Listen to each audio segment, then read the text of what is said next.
얼마나 하나님의 은혜와 사랑 안에서 오늘 여기 있는가를 여러분이 잘 기억하셔야 돼요. 찬송한 대로 은혜 안에서 사람은 살아가야 되거든요. 이 은혜를 망각하면 죄를 져요. 그래서 제가 인물별 설교를 계속 8번째까지 했는데 오늘도 기도원을 통해서 인물별 설교를 하려고 그러다가 그냥 사사기에 대한 총론을 하도록 그렇게 했고 다음 주에 룻기로 넘어가도록 그렇게 합니다. 이스라엘 백성들이 여호수아와 함께 가나안 땅에 들어와 산다는 것은 하나님의 큰 은혜이고 하나님의 기적적인 축복의 역사죠. 그렇죠? 그런데 이 6절, 7절에 보면은 이제 그들이 가나안 땅으로 들어와 차지했잖아요. 그리고 여호수아가 사는 동안은 그 생존한 장로들과 여호와께서 이스라엘을 향하여 위하여 행하신 모든 일을 본 자들이 있기 때문에 그때까지는 여호와를 잘 섬기며 살았어요. 그러니까 이제 정말 가나안 땅에도 들어왔지, 하나님의 은혜와 사랑을 기억하지, 거기서 하나님을 예배하며 정말 하나님의 은혜 안에서 복된 삶을 사는 거죠. 그런데 문제는 이제 8절 이하에 보면 여호수아가 죽어요. 장사 지내고 또 10절에 보면 그 이후에 그 하나님의 역사를 목도했던 사람들이 다 조상에게로 돌아가 죽었다는 거예요. 그리고 다른 세대, 다음 세대 젊은이들이 장성해서 이제 나라를 이렇게 이끌어가는 이제 시대가 되었는데 그들은 여호와를 알지 못해요. 여호와께서 이스라엘을 위하여 행하신 일도 알지 못해요. 이걸 부모들이 조상들이 잘 가르쳐야 됐는데 자기들만 은혜 있고는 이걸 자손들에게 잘 가르치지 않았어요. 하나님이 가르치라고 그랬는데 너무나 가나안 땅에 들어가니까 풍족하고 행복한 삶을 살면서 그렇게 은혜를 잊어버린 거예요. 그래서 이 가나안의 부유한 땅에 젖어들면서 그 풍요한 삶에 젖어들면서 다음 세대가 타락해요. 왜? 하나님을 알지 못해. 하나님의 은혜의 역사를 더 이상 기억하지를 못해요. 또 하나님의 말씀을 배우지를 못했어요. 차츰차츰 하나님 앞에 예배드리는 일이 소홀히 해져서 하나님을 예배드리는 일을 그냥 가끔 하고 그러다가 이제 하나님 말씀을 불순종하게 되어지고 우상을 숭배하고 음행을 하고 탐욕적인 삶에 빠지게 돼요. 하나님이 가나안에 들어가서 절대로 그러지 말라고, 그러면 너희도 가나안 사람들처럼 심판을 받을 거라고 경고했지만 그들이 듣지 못해요. 그리고 이제 죄에 빠져서 방탕한 삶에 젖을 때 하나님 백성들도 심판하시죠. 그러니까 너무 이제 고통스럽고 괴로우니까 막 울부짖고 하소연하면서 하나님 용서해달라고 살려달라고, 그러니까 하나님께서 사사들을 세워서 그들을 구원해 주셔요. 막 전쟁이 일어나고 탈취당하고 그러는 상황 속에서 하나님께서 이스라엘 그 사람들이 알지 못하고 이렇게 죄를 지니까 심판을 하셨지만 그들을 사랑하시거든요. 그래서 16절에 보면 하나님께서 사사들을 세워서 노략자의 손에서 그들을 구원해 주세요. 사사는 군사적인 지도자, 국가적인 지도자로서 영적인 지도자예요. 하나님께서 직접 세워주신 거예요. 하나님께서 하나님의 그 말씀을 통해서 그들에게 은혜를 주시고 명령을 하시고 그들에게 능력을 부여하셔서 그 적군들을 물리치고 나라의 모든 질서를 잡고 태평성대가 되도록 이끄는 그런 역할을 하던 사람들이 사사예요. 이들을 통해서 구원해 주셔요. 그러면 이들이 또 이제 거기서 평안과 안녕과 축복의 삶을 누려요. 근데 참 가다가는 또 타락해. 야, 어찌 그럴 수 있을까? 그런데 또 타락하는 거예요. 그래서 또 심판을 받고, 그러면 또 울부짖고, 또 은혜를 입어 건짐을 받고, 이런 심각한 상황, 이런 악순환이 계속 반복되어지는 게 이 사사기의 역사예요. 그러면은 죄를 지으며 타락하는 이유가 뭔가? 첫째로 우리가 이걸 생각해야 돼. 왜 사람들이 자꾸 죄를 지으며 저렇게 타락하고 하나님 앞에 범죄하는가? 그것은 여호와 하나님의 은혜를 잊어버렸기 때문에 그래요. 그래서 하나님의 말씀을 듣지 못하기 때문에 그래요. 하나님의 은혜를 잊어버리고 하나님의 말씀을 못 들으니까 이제 하나님 말씀에 순종하는 삶도 없고 하나님을 경외하는 삶도 없어지는 거예요. 원래 여호수아 4장 20절로 24절에 보면 그 요단강을 건너오고서는 이제 길갈이라는 곳에 12돌을 각 지파마다 가져 나와서 세우고서 이게 무엇냐고 아버지에게 자녀들이 물으면 너희가 이렇게 대답해줘라. 너의 자손들에게 알게 하여 이스라엘이 마른 땅을 밟고 이 요단을 건넜음을 기념한 것이다. 홍해를 건너게 한 것처럼 이 요단강도 하나님이 건너게 하셔서 우리가 이 가나안 땅에 들어온 거다. 하나님의 전적인 은혜로 우리가 요단강을 건너서 가나안 땅에 들어왔다. 그러므로 하나님을 경외하라. 24절에 보면 여호와의 손이 강하신 것을 알게 하고 너희가 너희 하나님 여호와를 항상 경외하게 하려 하는 것이다. 그러므로 이 기념비를 세우고 너희도 하나님을 경외하며 살고 너의 자손들에게도 이 하나님의 은혜의 역사를 증거해줘서 그들도 평생 하나님을 항상 경외하며 살도록 그렇게 지도해라. 그렇게 하나님이 명령하셨거든요. 그런데 이것을 지속적으로 못한 거죠. 그래서 그들이 하나님의 은혜를 다음 세대가 이제 잊어버리게 되고 하나님을 거역하고 하나님의 존재를 잊기까지. 그래서 하나님 말씀에 하라는 것은 안 하고 하지 말라는 것을 하는 그런 인간들의 죄됨이 나타나는 거예요. 그래서 우상을 숭배하고 우상을 숭배하면서 그 신전 옆에서 음행을 일삼고 그것이 습관이 돼서 생활 속에서 늘 음란한 죄를 져요. 그리고 하나님께서 이렇게 하지 말라는 것을 하고 하라는 것을 안 하는 그런 죄 가운데로 빠지는 거예요. 이게 왜 그렇다고요? 하나님의 은혜를 잊어버리기 때문에 그래요. 여러분이 오늘 여기 이렇게 사시며 하나님을 예배하고 이렇게 하나님의 그 사랑을 받으며 사는 것이 정말 여러분이 하나님의 은혜를 입은 거예요. 하나님의 은혜와 사랑을 입고 우리가 오늘 여기 존재하게 되어진 거예요.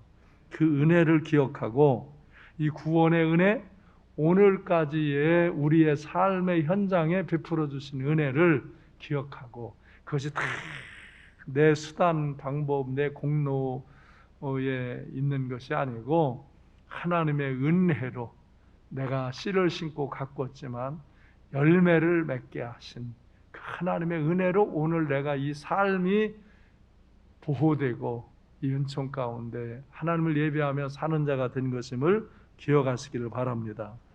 그래서 구원의 은혜, 오늘까지 베풀어진 삶의 은혜, 이것을 늘 감사해야 돼요.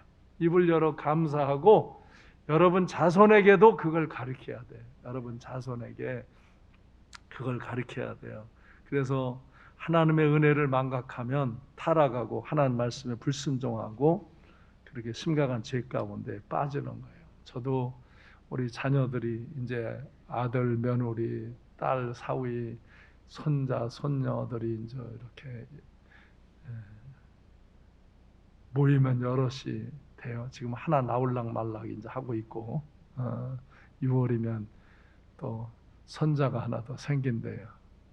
기대되고 기뻐요. 근데 내가 우리 아이들한테 늘 얘기해. 나는 너희가 하나님을 경외하는 사람, 하나님의 이 복음을 위해서 헌신한 사람들이 되어서 기쁘다. 우리가 이렇게 사는 것은 세상에 돈을 많이 버는 일도 아니고 세상에 무슨 권세를 갖는 그런 일도 아니지만 우리를 통해서 하나님의 말씀이 전해지고 하나님의 은혜가 나눠지고 죄인들이 회개하고 생명을 살리고 하나님의 그 은혜 안에 살며 나도 천국의 길로 가고 다른 사람을 천국 길로 가게 하는 이런 삶을 사는 것이 가장 은혜의 길이다. 물론 다 우리같이 목사와 사모가 될 수는 없지만 이렇게 사는 것이 정말 가장 좋은 길이다. 그리고 우리는 평신도들이 이 세상 거칠은 세상을 살아가면서 하나님의 은혜로 살 수 있도록 하나님의 말씀대로 살 수 있도록 지도해주고 인도해주는 것이 그들이 복을 받는 것이고 그들이 은혜를 입는 것이고 그것이 우리에게도 은혜와 복이고 그런 아름다운 것이다. 우리는 믿음의 명품 가문을 끝까지 지키며 이루어가야 한다. 나는 예수 안 믿는 집에 태어나서 혼자 예수 믿느라고 목사 되느라고 너무 힘들었다. 근데 너희는 주의 일을 하면 다 기뻐하지 않냐. 그리고 그렇지 않은 상태에서 사는 많은 평신도들을 죄 가운데 들어가지 않고 은혜 가운데로 올 수 있도록 인도해 주는 것, 이것을 우리는 평생 사명을 갖고 사는 것, 그것이 하나님 나라에서 영원히 복된 일이다. 그런 이야기들을 늘 해주곤 합니다. 은혜 안에서 살면 다 세상은 다스려지고 행복한 삶을 살 수 있어요. 그런데 사람들이 이 은혜를 잊어버리면 세상에서 불평, 불만이 나오고 원망이 나오고 시비가 나오고 불순종이 나오고 그래서 죄 가운데로 빠져요. 죄를 져요. 하나님이 하지 말라는 것을 자꾸 해요. 하라는 것은 자꾸 하기 싫어하고 인간이 유욕을 따르면 그렇게 되는 거예요. 그러면은 하나님은 하나님의 백성들을 심판하십니다. 세상 악한 자들도 심판하시지만 하나님의 백성들이 죄를 짓고 회개치 않냐고 자꾸 죄 가운데 들어가면 하나님은 하나님의 백성들도 단호하게 징계하시고 심판하십니다. 왜? 그 죄 가운데서 벗어나게 하려고, 하나님께로 돌아오게 하려고. 그래서 죄를 지면 성경에 나타난 그런 재앙이 뭐냐면 전염병입니다. 질병, 이런 코로나19 같은 이런 질병들이 한 세대를 한 번씩은 휩쓸거든요. 지금만 온 게 아니거든요. 그 죄가 창궐하면 그 나라에 전염병이 오는 때가 있고요. 이렇게 전 세계적으로 팬데믹 상황으로 그냥 전 세계적으로 전염병이 오고, 그래서 인간이 정말 하나님을 거슬리고 대적하면 이런 고통을 당해요. 근데 이때도 믿음의 사람들은 이때도 기도하며 은혜의 길로 가지만 불신앙의 사람들은 이걸 원망하고 한탄하고 그러다가 또 이걸로 정말 더 불신앙 가운데로 가는 이들도 있어요. 그러나 믿음의 사람들은 이런 때 오히려 더 깨어 기도하고 하나님의 은혜를 사모하면서 이제 하나님께로 나아가는 길을 가게 되어지는 거예요. 그래서 전염병, 질병으로 심판할 때 삶의 질이 떨어지는 거거든요. 그리고 재난, 기근, 옛날에는 막 이런 뭐 황충이, 메뚜기 이런 걸로 했는데 지금은 막 홍수, 지진, 화산 이런 게 터지면서 하나님이 그 죄악된 사회를 다스려버리고, 저는 그런 이제 중세 거대 사회에 있었던 그런 현장들을 답사해 보면서, 이야, 그렇게 찬란한 문화가 하루아침에 그냥 화산 잿더미에 그 화산 불에 다 막 죽어 나간 그런 현장들을 보아요. 그때에 아주 찬란하던 그 문화가 덮이죠. 또 가정이 파괴됩니다. 가정이 파괴되는 것은 삶의 보금자리가 깨지는 거예요. 질병과 재난으로도 가정의 고통을 겪고 깨지고, 음행으로 인하여서 인간 관계가 상실되면서 가정들이 깨지는 것. 이것들이 죄 가운데 있는 인간들의 고통인 것입니다. 그래서 이렇게 성을 자꾸 이런 동성애나 음행이나 뭐 이런 걸 합법화시키고 자유롭게 해주는 게 뭐 인권인 것처럼, 인권은요 이런 걸 안 하도록 지도해 주는 게 인권을 살려주는 거지, 이런 사람들을 불쌍히 여기고 도와줘서 거기서 나오게 해주는 거지, 이걸 하도록 지원해 주는 게 인권이 아니라고요. 근데 어리석은 인간들은 그런 걸 하지 말라고 그러면은 그냥 교회를 대적하고, 그래요. 우린 진보고 보수고, 이런 하나님의 법에 어기는 짓을 하거나 교회를 대적하는 일을 하면 투쟁을 해야지, 거기서 멍청이 있으면 교회는 생명력을 잃어요. 그래서 이런 가정이 파괴되는 일들로 인간의 보금자리를 깨뜨리고 고통하게 되어져요. 그 다음에 심각한 상황은 전쟁의 피해예요. 지금이나 예나. 전쟁이 일어나면 막 사람이 죽고 재산이 뭐 상실되고 수많은 고통을 당하죠. 고대 사회에서는 전쟁을 하면 전리품으로 그냥 다 금은보화 물건들을, 국식을 다 뺏어갔고, 남자들은 다 죽이고 아내와 딸들은 다 인질로 잡아가지고 성노예화하는 그런 비참한 일을 겪는 게 전쟁이었어요. 그래서 죄를 지을 때, 타락할 때 하나님은 여러 통로를 통해서 하나님의 백성들에게 권면을 하십니다. 기회를 주십니다. 하나님은 금방 죄졌다고 심판하시지 않아요. 기회를 줘요. 사람을 보내시고 어떤 사건을 통해서 그 죄에서 떠나도록 기회를 주셔요. 하나님께로 오도록 기회를 주셔요. 근데 그때 들으면 그 사람이 이 재앙이나 심판은 안 당합니다. 약간 책망을 당하지.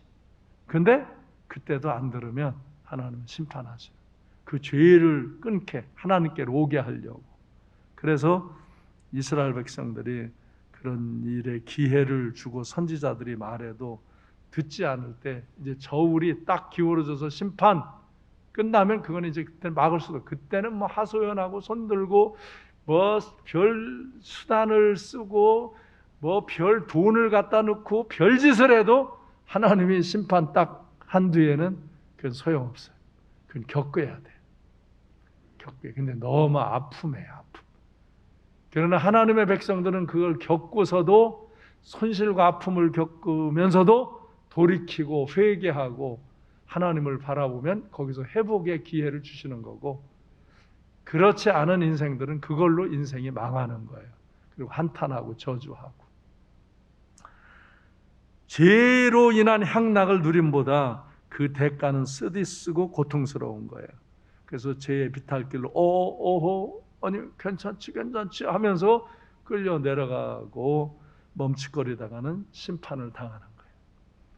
그런데 이렇게 하나님은 하나님의 백성들을 회개할 기회를, 권면을 주시고 그때 돌이키면 은혜로 가는 거예요. 근데 그러지 않으면 심판하셔, 하는 백성들도. 그걸 다 겪으면서 고통하면서 이제 건져내 주시는 거예요. 그렇게라도 그 영혼을 살려야 되시기 때문에. 죄를 회개하고 용서를 구하면 불쌍히 여기시고 긍휼을 베푸셔요. 못 살겠다고, 죽겠다고, 잘못했다고 용서해달라고 막 부르짖으면 하나님은 그들의 도움을 받아들이시고, 도움 요청을 받아들이시고 긍휼을 베풀어 주셔요. 아버지가 아들의 잘못을 뉘우치면 용서해주고 받아주는 것과 같이 더 깊은 사랑으로 하나님의 백성들을 받아주셔요. 어떤 사람들은 그러면 이래요. 죄 짓다가 뭐 늦게 그때 그냥 싹 회개하면 되지 뭐. 근데요, 그런 사람은 심판도 빨리 받아요. 빨리 받아요. 알고 어깃장 놓고 죄를 지면 심판도 빨리 받아요. 저 같은 사람도 어릴 때부터 교회를 다녔지만 집안이 예수를 다 안 믿으니까, 나 혼자 예수 믿으니까 안정이 안 된 신앙이죠. 그러다가 이제 청년기가 되면서 저항하고 이렇게 좀 빗나가고 그럴 때 저한테 진짜 사람들이 와서 계속 권면해 줬어요. 근데 들리질 않더라고요. 그러다가 내가 폐병 환자가 된 거예요. 폐병 환자 피를 토하며 날마다 피를 토하며 고통하면서 철저히 회개하고 결단했더니 하나님이 날 치료하시고 건강하게 하셔서 나는 그 이후로 내가 부지 중에 모르고 죄를 짓는 거는 빨리 회개하지만 나는 저건 죄라 알면 진짜 그거에 어떤 유익이나 조건이 있어도 접근 안 하려고 나를 지키는 거예요. 그래서 저는 우리 아들, 딸에게도 항상 말했어요. 대단한 일을 하고 어떤 역사를 이룬다고 그거보다 죄를 짓지 말라. 더럽히지 말아라. 깨끗하게 자기를 관리하면 하나님은 기꺼이 그 사람을 통해서 하나님 역사를 일으키신다. 할렐루야. 예. 그래서 별 요령 많은 사람, 재주 많은 사람, 무슨 자기 능력 있다는 사람들이 하나님 역사를 이루는 게 아니에요. 제가 교회에서 보면 부자다, 권세자다, 지식 있다, 잘생겼다, 그런 걸로 하나님 역사를 이루는 게 아니에요.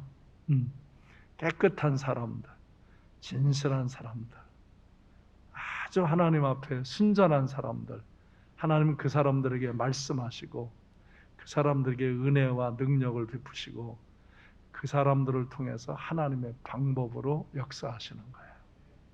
그래서 우리는 죄를 짓지 않는 게 제일 상책이고, 그러나 인간이 참 연약하고 부질없어요. 그래서 죄를 질 때가 있어요. 잘못할 때가 있어요. 그때는 변명하거나 합리화하지 말고 죄를 내가 깨닫지 못하고 실수한 것들도 있지만 사람은 그게 죄인 줄 알면서 고질적으로 변명하며 죄 짓다가 심판당하거든요. 그래서 죄를 자백하고 회개하면 용서해 주시는 하나님의 은혜의 길을 잘 찾아가는 게 은혜예요. 그래서 사람은 죄를 안 짓는 게 상책이에요. 그러나 죄를 혹시 졌을 때 변명하고 합리화하면 그 죄의 심판을 받아요. 그런데 이 죄를 딱 회개하고 돌이키면 잠시는 아픔이 있지만 거기서 위로와 은혜를 입게 되어져요. 그래서 요한일서 1장 9절에 보면은 만일 우리가 우리 죄를 자백하면 그는 미쁘시고 의로우사 우리 죄를 사하시며 우리를 모든 불의에서 깨끗하게 하실 것이요. 아멘. 깨끗하게 씻어주시고 우리에게 아낌없는 은혜를 베풀어 주신 줄로 믿습니다. 그래서 죄를 회개하고 나면 우리가 하나님을 기억하게 되고 하나님께 정말 은혜를 사모하며 그 은혜를 받아들이게 되어지고, 그러면은 전염병이나 각종 질병 가운데서도 치료해 주시고 재난이나 기근 가운데서도 회복시켜 주시고 가정의 아픔 고통 가운데서도 회복시켜 주시고 평강의 길로 인도해 주시고 사람들 간의 전쟁, 국가 간의 전쟁 가운데서도 승리케 하시는 줄로 믿습니다. 사사기에 보면 하나님께서 계속 하나님의 백성들에게 은혜를 베푸시는 거예요. 이스라엘 백성이 범죄하다가 심판을 당하고 고통 가운데 있어도 부르짖으면 사사를 보내셔서 사사를 통해서 이스라엘 백성을 구원해 준 것이 바로 사사시대예요. 이렇게 사사는 군사적으로, 국가적으로 영적인 지도자들을 하나님이 세우셔서 그 전쟁에서 이기게 하시고 나라를 하나님의 말씀으로 이렇게 이끌게 하시는 그런 은혜의 사람들을 세워서 역사해 주셨어요. 그래서 사사기 2장 16절에 보면 여호와께서 사사들을 세워서 노략자의 손에서 그들을 구원하게 하셨으나 그렇게 하셨어요. 그런데 문제는 이들이 또 이렇게 사사를 통해서 구원받고 은혜를 입었으면 그 일에 순종해야 되는데 한참 또 살다가는 이 사사들에게도 순종하지 아니하고 자꾸 또 죄 가운데로 치우쳐서 정말 잘못된 삶을 살아가고, 그래서 대적의 손에서 구원해 주셨으나 그들이 또 죄를 지면 또 대적의 손에 그들을 맡기신 거예요. 이렇게 그들이 악순환을 돈 것처럼 현재도 많은 사람들이 이 악순환의 구리를 끊지 못하고 은혜를 입었다가 또 죄를 짓다가 또 심판을 당하고, 그러다가 또 회개하고, 그러고 또 은혜를 입고, 그러다가는 또 뭐가 평안하고 잘 되어지면 그 은혜를 기억하며 하나님 말씀을 순종하며 살아야 되는데, 거기서 또 교만해지고 음란한 짓을 기웃거리고 이렇게 허탄한 일들하고 하나님 말씀에 온전히 순종하지 않는 삶의 자료로 교만해지는, 이 교만, 인간이 교만해지고 이렇게 불순종해지고 이 음란하고 정욕적인 일에 접근을 하고 거짓되고 탐욕적인 일들에 접근을 이렇게 하면서 죄를 짓는 대로 다시 가는 거예요. 왜 이런 고리가 반복되어질까? 그것은 다음 세대가 평안함과 부유함 속에서 하나님의 은혜를 상실했기 때문에 그래요. 평안하고 살다. 지금 미국 같은 사회가 정말 신앙으로 세워진 사회거든요. 그래서 그 몇백 년 만에 전 세계를 지도하는 나라가 되어졌어요. 그런데 이 다음 세대 사람들이 훈련이 안 되고 이런 사람들은 거기서 마약하고 동성애하고 뭐 살인하고 막 이런 일로 아주 전락되어져서 심판의 모습으로 가는 그런 다음 세대가 있고, 거기서도 정말 하나님 앞에 거룩함과 경건함과 진실함으로 하나님의 역사를 이끌어가는 사람들이 있어요. 이 사람들이 지금도 이끄는 거고, 이 사람들은 그 부요 속에서 죄를 짓고 심판받는 거예요. 근데 이 대한민국도 그래요. 100여 년 전만 기독교가 이 땅에 들어오기 전에 100여 년 전에 우리는 세계에서 꼴찌로 첫째 둘째 가는 그런 가난하고 정말 불쌍한 나라였어요. 그런데 이 기독교가 들어오면서 학교가 세워지고 병원이 세워진 거거든요. 교회가 세워지고. 그래서 이런 축복의 나라로 바뀌었는데 지금도 그래요. 이 부요 속에 타락하고 견방지고 교만 떨고 죄 짓는 아이들은 더 깊은 진짜 말할 수 없는 죄 가운데로 들어가 이 젊은 애들이. 그런가 하면 지금도 깨어 기도하고 하나님을 예배하고 하나님의 말씀을 암송하고 복음을 전하고 선한 역사를 이루며 세상에 신실하게 사는 사람들이 또 있어요. 이 사람들이 그래도 이 한국 사회를 거룩하게 지키고 이끄는 거예요. 말 없이 하는 것 같아도. 이런 세력, 이런 사람들, 이런 정권 세력은요, 역사 속에서 나는 자유당 정권서부터 어릴 때부터 몇 해 휘어리치는 정권을 봤는데 다 망해요. 비참하게 망해요. 진보건 보수건. 하나님을 대적하고 백성을 죄짓게 하고 백성을 고통하게 하는 정권은 반드시 비참하게 망하는 거예요. 그들이 천년만년 백성을 희롱할 것 같지만 다 하나님이 심판하시는 거예요, 주권이.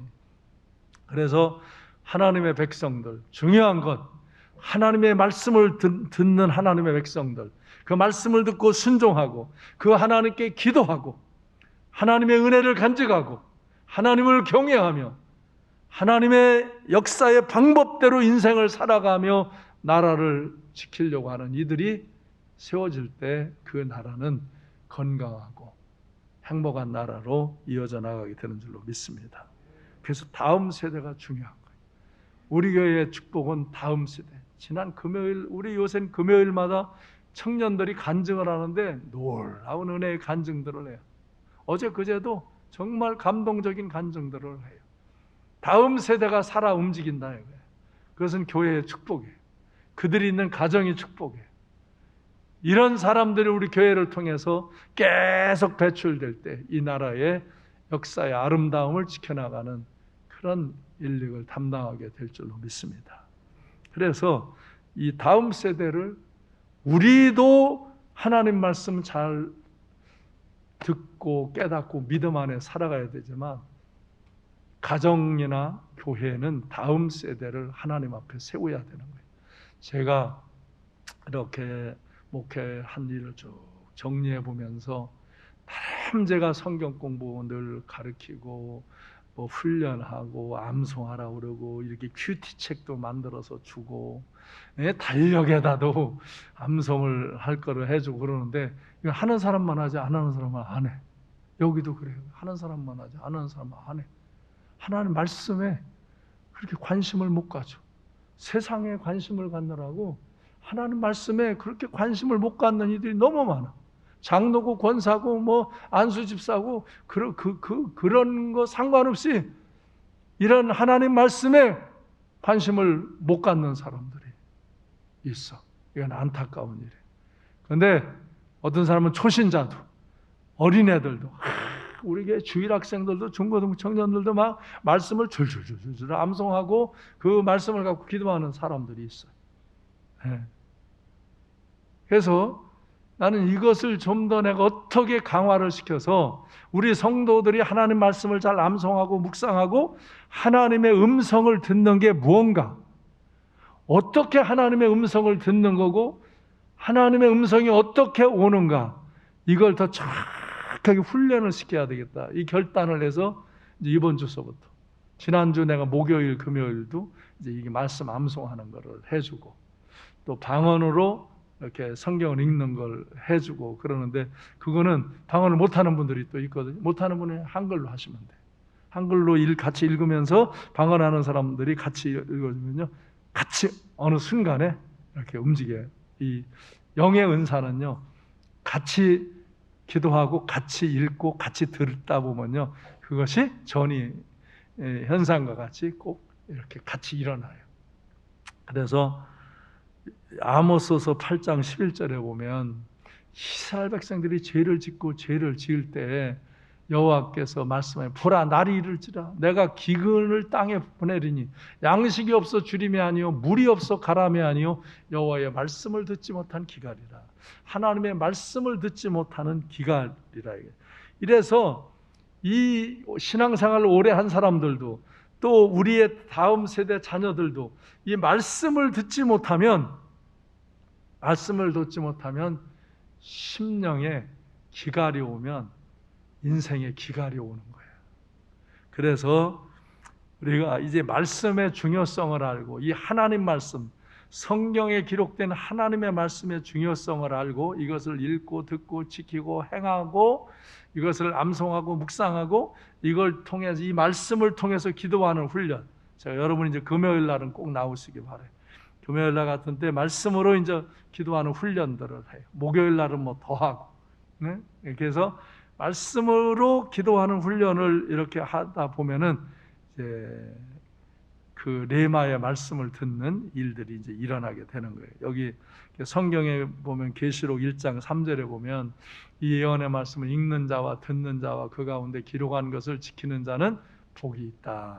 때가 가깝다. 그러면서 주님이 오셔서부터 이렇게 말씀하시도록 선포하는 거예요. 시편 119편 103절로 105절에 보면 같이 한번 읽어볼까요? 시작. 주의 말씀에 마치 내게 어찌 그리 단지요 내 입에 꿀보다 더 다니이다. 주의 법도들로 말미암아 내가 명철하게 되었으므로 모든 거짓 행위를 미워하나이다. 주의 말씀은 내 발의 등이요 내 길의 빛이니이다. 아멘. 네. 어저께 우리 손녀딸하고 예손자가 잠깐 우리 비전센터에 같이 있는데 지금 여기 집을 구하려고 미국에서 와가지고 근데 내 방에 수시로 이렇게 문을 열고 들어와요. 들어오면 내가 책상에 많이 앉아 있잖아. 그러니까 어저께는 우리 손녀딸이 오더니 할아버지는 왜 매일 책상에 앉아 있어? 공부만 해? 저하고 이제 왜 멀어졌으면 하는 조금 있다가 할아버지 갈게. 할아버지는 설교를 해야 되기 때문에 성경도 많이 읽어야 되고 책도 많이 읽어야 되고 공부를 해야 돼. 근데 내가 할아버지 방에 오면 날마다 책상에만 앉아 있어. 그걸 조금 있다 갈게. 근데 걔는 지 아버지가 미국에서 이제 박사학위 일을 받고 이제 오는 동안 그 공부를 하니까 공부하는 데는 방해 안 하는 훈련이 그래도 좀 됐어요. 그래서 문 열었다 내가 책상에 앉아 있으면 이렇게 가요. 근데 정말 내가 그 창을 비전센터 밖을 바라보면서 이렇게 말씀을 읽고 암송하고, 저는 말씀을 많이 틀어놓습니다. 요즘은 뭐 계속 시편을 틀어놓고 듣습니다. 잘 때도 틀어놓고 그냥 잡니다. 그 그냥 낮에도 수시를 가면 시편을 틀고, 그 시편의 고백을 나의 고백으로 기도문을 그대로 옮겨서 하는 걸 제가 하는 거예요. 그래서 근데 정말 말씀이 이렇게 깨달아지고 들려지기 시작하면 꿀송이보다 더 단 거예요. 정말 나를 명철하게 해주시고 거짓 행위를 미워하게 하시고, 그리고 주의 말씀이 내 발에 등이 되고 내 길에 빛이 되는 거예요. 아멘. 내 인생을 안내해 주는 거예요. 그래서 시편 107편 20절과 30절에 보면 그가 그의 말씀을 보내어 그를 고치시고 위험한 지경에서 건지신다. 말씀을 보내서 사람을 고치시고 육체도 고치시고, 또 그들이 평안함으로 말미암아 기뻐하는 중에 여호와께서 그들이 바라는 항구, 그들이 소원하는 소원의 항구로 인도해 주신다. 아멘. 시편 1편 1절로 3절에 보면 복 있는 사람은 악인의 길을 쫓지 아니하고 죄인의 길에 서지 아니하고 오만한 자들의 자리에 앉지 아니하고 오직 여호와의 율법을 즐거워하여 그 율법을 주하러 묵상하는도다. 그는 시냇가에 심은 나무가 철을 따라 열매를 맺으며 그 잎사귀가 마르지 아니함 같으니 그가 하는 모든 일이 다 형통하리로다. 아멘.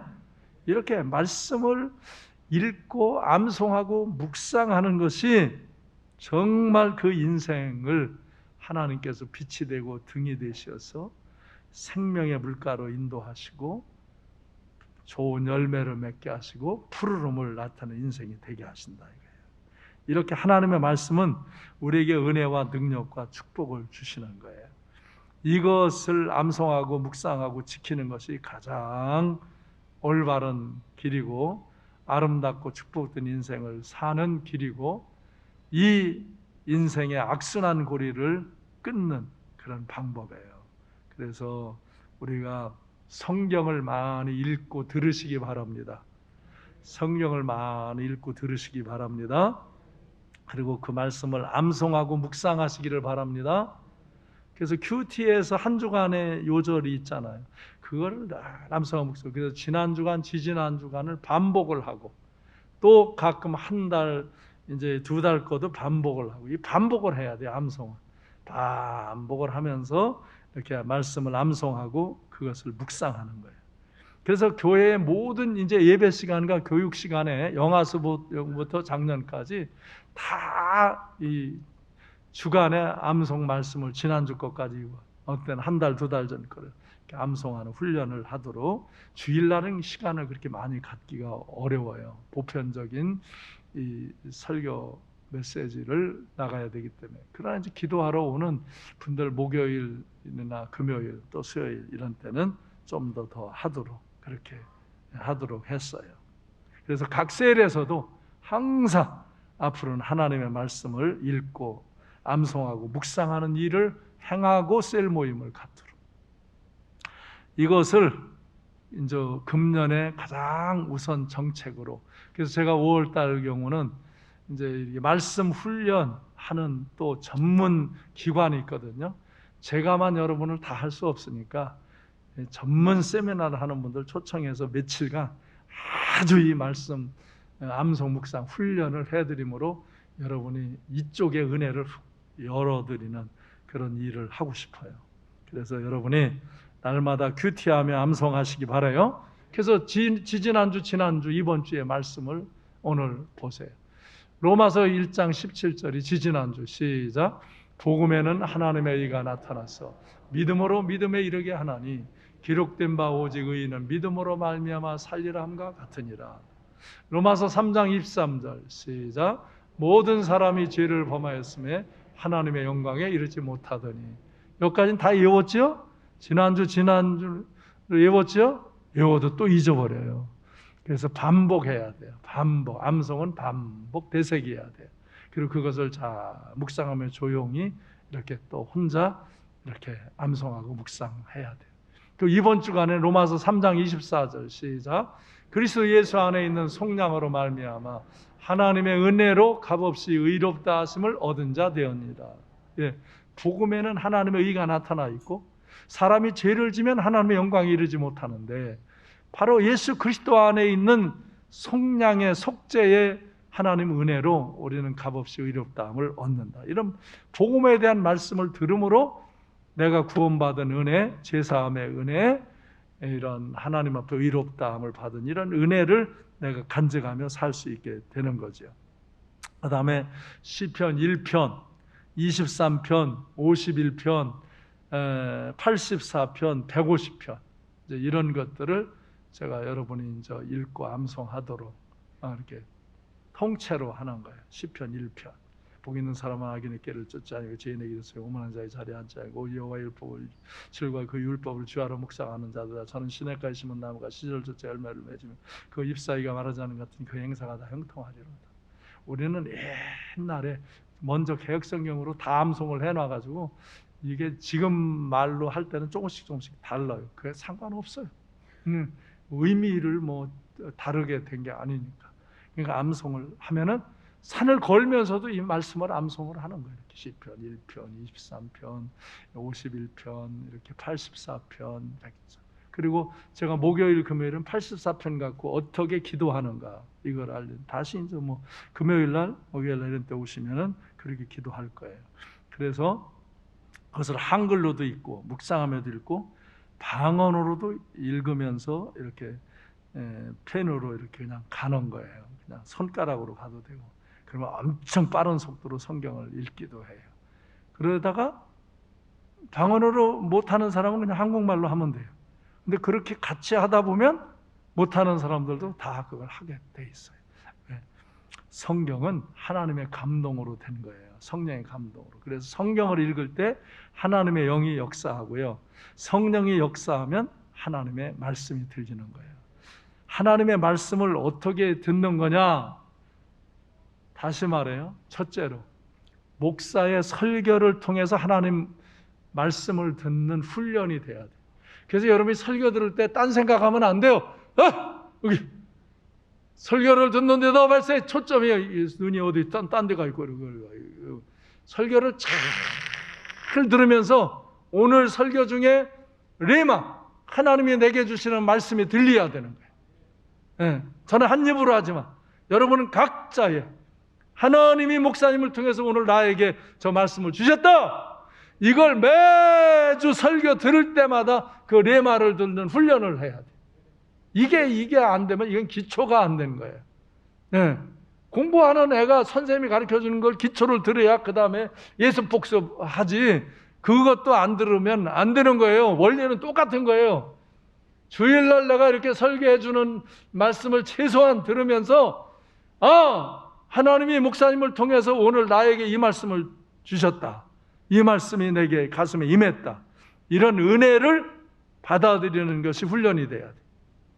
그 다음에 두 번째는 이렇게 성경은 성령의 감동. 디모데후서 3장 16절에서 모든 성경은 하나님의 감동으로 된 것으로 교훈과 책망과 바르게 함과 의로 교육하기에 유익하다. 할렐루야.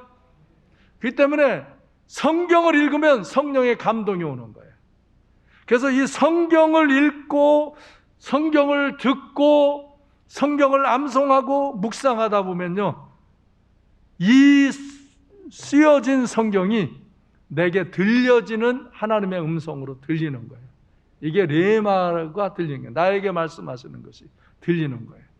이것은 바로 성경을 계속 집중해서 읽고 듣고 암송하고 묵상하고 그러다 보면 여기에서 하나님의 음성으로 이 성경이 들리는 때가 오는 거예요.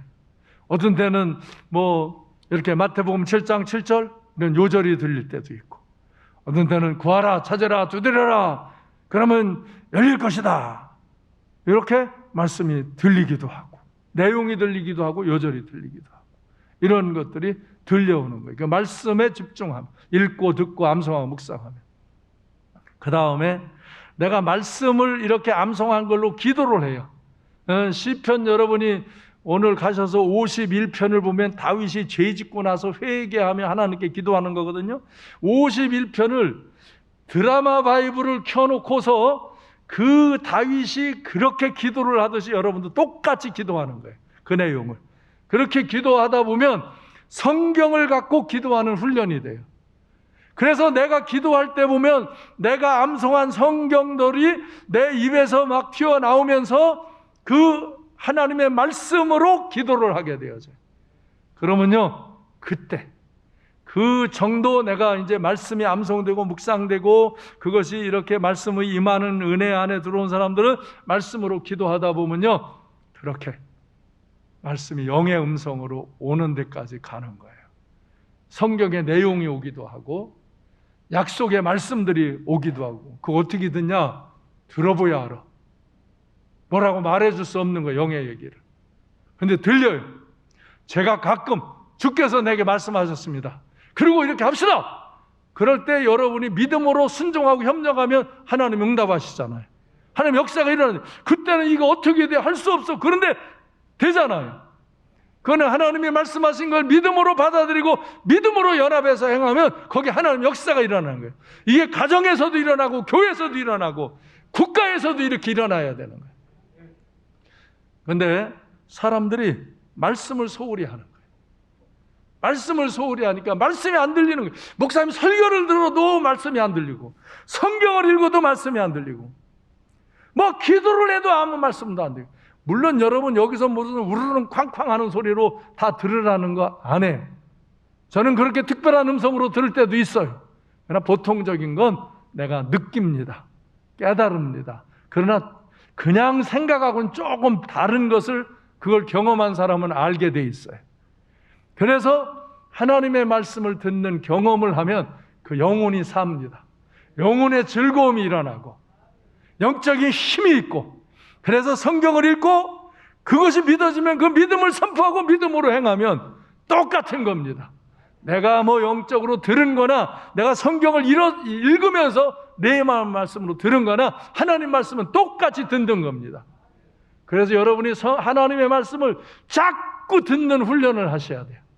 아, 난 이거를 더 좀 여러분에게 더 했어야 되는데 막 그런 아쉬움이 막 몰아치는 거야. 그래서 나는 그런 게 몰아치면 성령이 내게 감동 주시는 거거든요. 너 성도들에게 말씀 듣는 훈련 시켜라. 너만 들으면 되냐? 아, 근데 훈련 시켜도 안 들어. 나는 핑계가 뭐야. 아, 내가 하라고 그러는데 사람들이 안 해요. 근데 더 하는 거지, 더 하면 또 더 하는 사람들이 듣게 되겠지.